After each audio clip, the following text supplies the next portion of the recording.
In this video, we're going to talk about making space to have meaningful conversations between kids and their parents or guardians. A kid wants their parents to listen to them, and parents want their kid to listen to them. I think this whole thing, we're talking about like how to raise boys to be better men or how to raise kids to be better adults. Well, a big part of that is how you get your kids to listen to you, but not like in this way that It's you're trying to always like late at night when you're ready to go to bed and you're tired and you want to go to bed and then they want to talk. Oh, mom, well, this and this and this and this is like, okay. it might not always be the most convenient thing, and sometimes kids say unpleasant things. uh, but I think kids really want to be listened to. They want their parents to listen to them. And the best time, if you're able to pick your kids up from school, that way you get everything hot off the press. Who did what, who said what.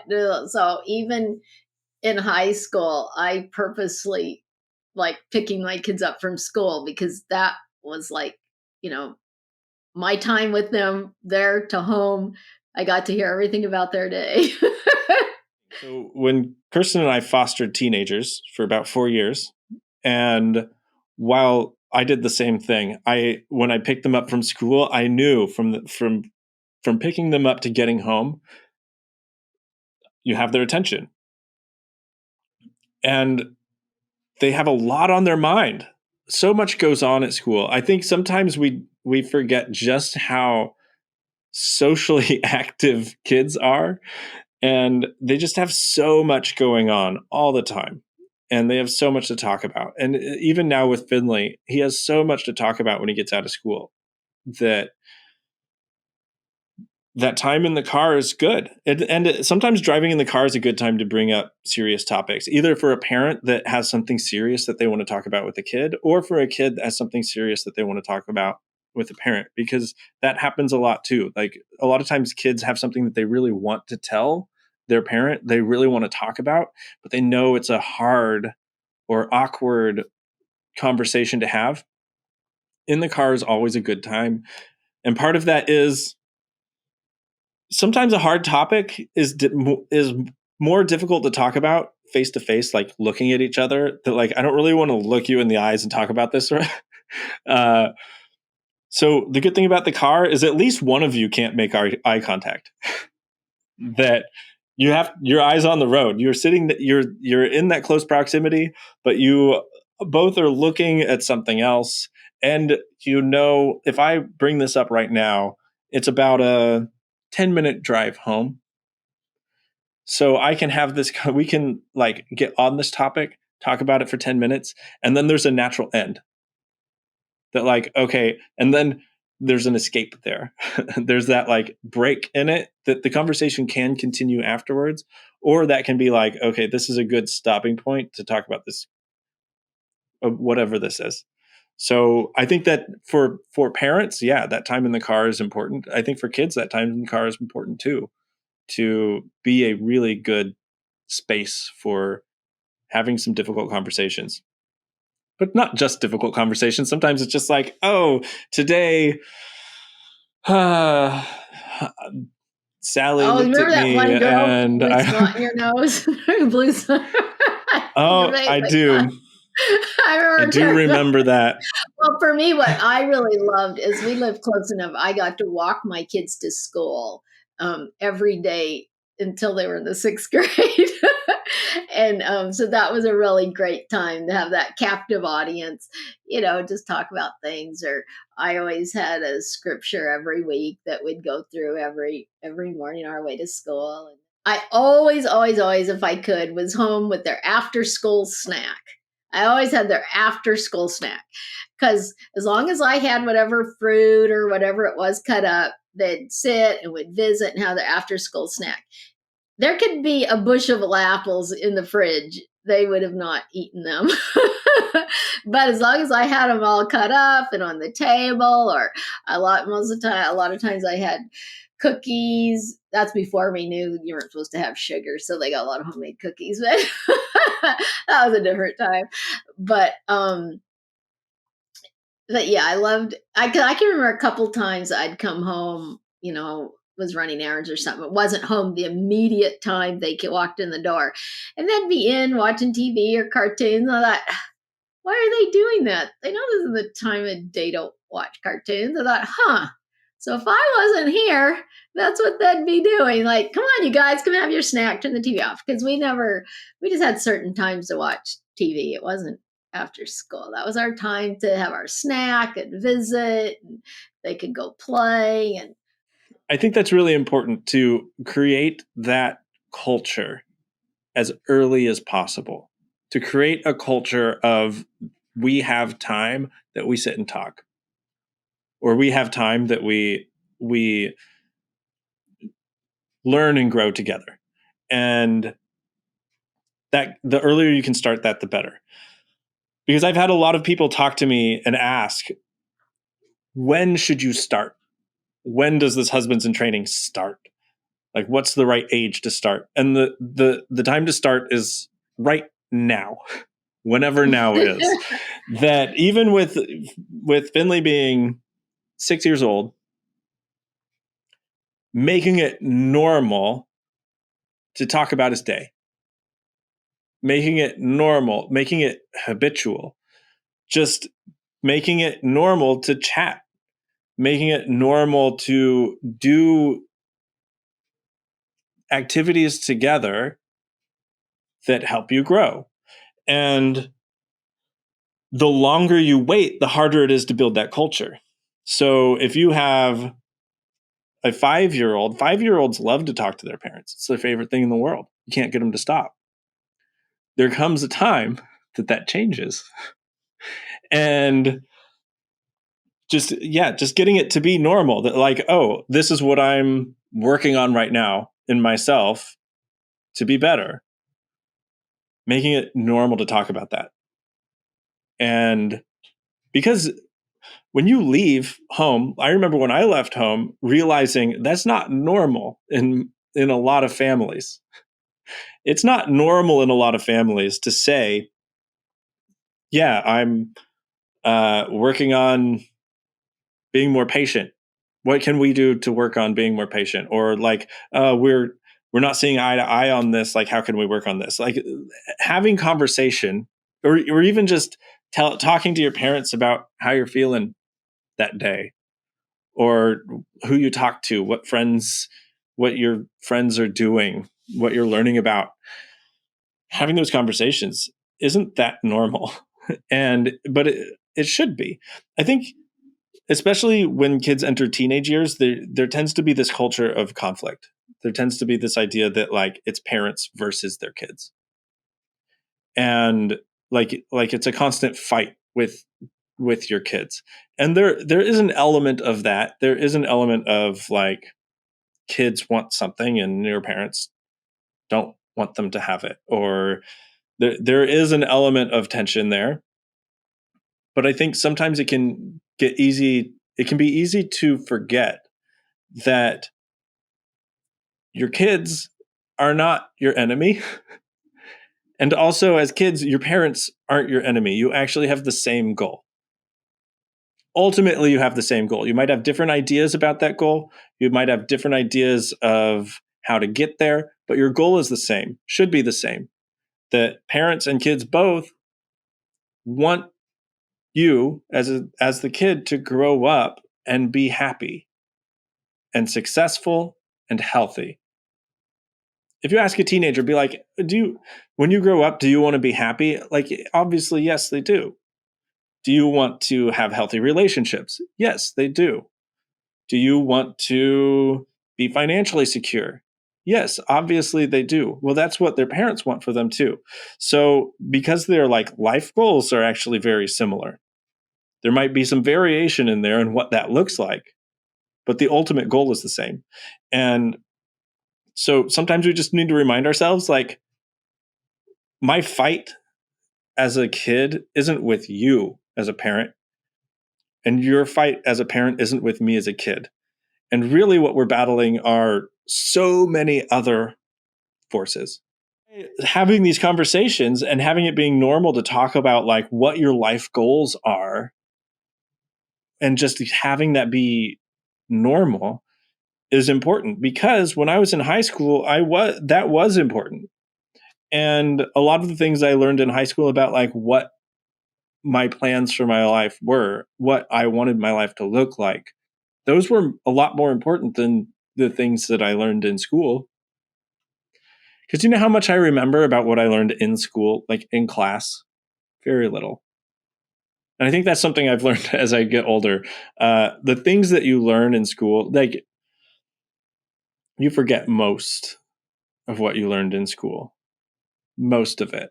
There's a whole lot that you learn in school that you're never going to use in life.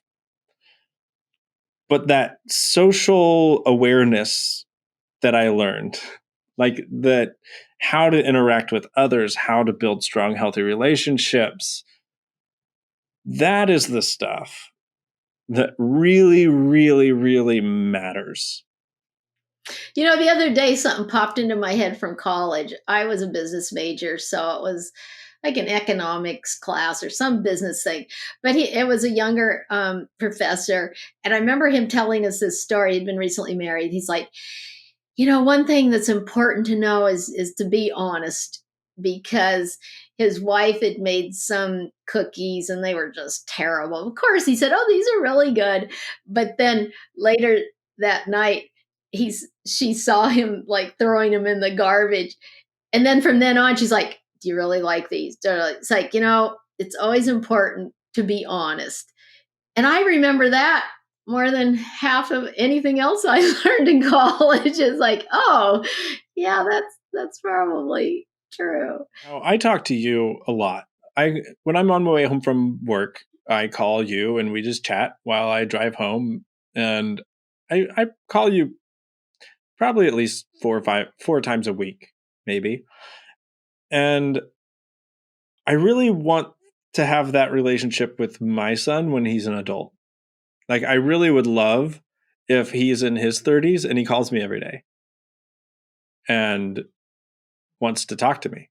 Like, Well, you actually call. Everybody now, all they do is text. They can't call. So it's nice to actually get an actual voice. yeah, No, I'm totally serious. yeah, I didn't think about at all as a kid how much or how little I would talk to you as an adult. You were probably thinking when we were young that you hope that to maintain your relationship with us as we grow into adults, that you hope that we still want to talk to you when we're adults, and that You we still know, want your advice. I don't think I did, just because that's the way my family was. Even today, my brother, we talk almost every day. My mom, we talk almost. My brother talks to my mom every day. So to me, that was just normal. But my brother, for years and years, would be like, "Oh, Vicky, you just don't know, our family's not normal." You know, the holidays, just everything. Of course, we get along and just can't wait to see each other and talk every day. To me, that was my normal. But now as I get older and, you know, like doing interviews with people and stuff, I was like, yeah, I realized that wasn't normal. So I didn't really think about that when you were kids. To me, that was normal. But I think it's almost more like a generational thing. So yeah, that's good to start, because I can remember for years I did interviews with people, and you know, I could tell like in the first three questions what their childhood was like. You know, if they're still talking to their siblings. One person I'll never forget. She's like, "Well, I'm kind of estranged from my daughter right now. She hasn't spoke to me in a couple of years." And I'm like, "Really?" And she's like, "Yeah." And you know, I remember my mom was like that. There were years we didn't talk, and I thought, is she not putting that together? She didn't talk to her mom for several years. Now her daughter's not talking to her. Maybe she was modeled that, whatever. not working through things or holding whatever it is. It's like, as she's telling me this, like she's not making a connection here, but maybe that for her, that was normal. It's amazing how many families just really don't communicate. And I think some of it is, as a parent, your children are there and they hear you, whether they listen or not, I don't know, but they hear you. And you need to treat your children well and respect your children to some degree.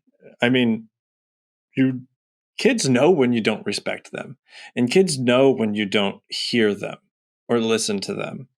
And kids know when you are trying to control them instead of direct them. So there's a big difference between trying to raise your kids to make good decisions and trying to make your kids' decisions for them.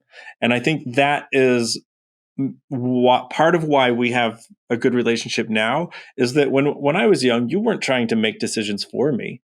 You weren't telling me what to do. You were trying to help me make better decisions and help me talk through decisions that I was making. And what that means is that when I left, I didn't feel like I was going to disappoint you if I make decisions differently than you do, or that I couldn't wait to leave and live my own life. I think that happens too. Like if you feel like my parents are trying to control me when I'm young, then when you leave, you're like, well, why would I want to talk to them? They're just going to try to keep controlling me. They're going to try to keep telling me what to do instead of helping me figure out what to do for myself. And I think that's something that just creating that space for us to have some autonomy and have autonomy that grows as we grow. Like when you're 5 years old, you're not making a lot of decisions. But you can still talk through decisions. I mean, Finley right now, most of his struggles in life are surround how much he most of his struggles right now are surrounding food and like how he doesn't really like the ratio of like candy to vegetables that we give him. But we still do talk through like why it's important to make that decision. And as he grows up, he's going to have more autonomy because when a kid leaves when they're 18, they have complete autonomy. They make all of their decisions. And if you've never made any decision until you're 18, well that's not good. If you've never been able to make a mistake, like if you've never been able to make your own wrong decision before you're 18, then you're getting out on your own and just having all of your failure then. It's much better to make a bad decision when you're 16 than to make a bad decision when you're 18. Because when you're 16, you can recover. You can recover from some pretty big mistakes. When you're 18, it's that you can't recover from those mistakes. It's gonna something that you can get past in a few months when you're 16 is gonna take a decade or longer when you're 18. And if you've never been able to make any of those decisions before, you're going to make the wrong decision when you're 18. And if you aren't accepting any input when you're 16, you're not going to accept any input when you're 18. And I think some of that is really just having it be normal to make decisions together with another person. And I think that prepares you for being in a long-term partnership and having a spouse and being used to making decisions together and getting used to having input when you make decisions. Helping your kids make better decisions isn't something that you just tell them what to do or tell them this is the way you make good decisions. I think the way you approached it was a lot more like you were always trying to improve yourself. You were always trying to learn more. And when you were trying to improve yourself, you were always talking to us about how you were trying to improve yourself. You were talking to us about the things you were learning. And that just created a culture of self-improvement. So I think sometimes it's more effective to be like, oh, this is a personality test that I took, and I learned these things about myself. Why don't we all take it and then learn about each other? We can learn things about all of us. If we all take this together, then we'll all learn something about ourselves, and then we can talk about it. We can talk about what you learned. I remember we did like the Myers-Briggs test at some point. Doing the Myers-Briggs test, that you're like, oh, I learned this about me and my personality type, and now I'm learning this about you and your personality type. And it's like, it doesn't really matter what the quiz or the thing is, the personality assessment, whatever. It doesn't matter what it was. What mattered is that we did it together and that we were learning about ourselves and about each other together. Fast forward to when I'm married at 19, because I got married young. And for me, it's very normal for me to take to learn about some new communication thing and be like, oh, hey, hun, I learned about this thing today. Do you want to, like, we can both take it separately and then we can discuss like where we landed on it, which recently has been Enneagrams, and like talk about our personality types and then talk about how we differ from our own personality type and how we operate differently, just making it normal to have those conversations. That if it's normal to have those conversations growing up, it's going to be normal to have those conversations after you're an adult. And I think that is an excellent approach, because we watched you working on yourself and working on learning and growing, and that just made that such a normal thing for a family to do together. Well, I've been called a copious note taker. Yes, I take notes on everything. I've only had one ticket in my life. It was for going through a yellow light. And, you could pay the $50 or $100 or take the class. Well, of course, I'm going to take the all day class. And do you remember this, Doug? I came home with I was so excited. I came home with 8 pages of notes. Look at all this interesting stuff I found. And to this day, I remember what day of the year are the most DUIs given out, most drunk driving tickets given out? What day of the year? See if you remember the answer to this. Ding, ding, ding, ding. I don't know. ding, I'm ding, feeling like it's going to be like ding, New ding, Year's ding, or ding. Christmas or like the Super Bowl. Super Bowl Sunday. Super Bowl. See, I got there. Thank you for watching. Check out the description of this video for any worksheets that go with it. And don't forget to like, share, and subscribe to see more content like this.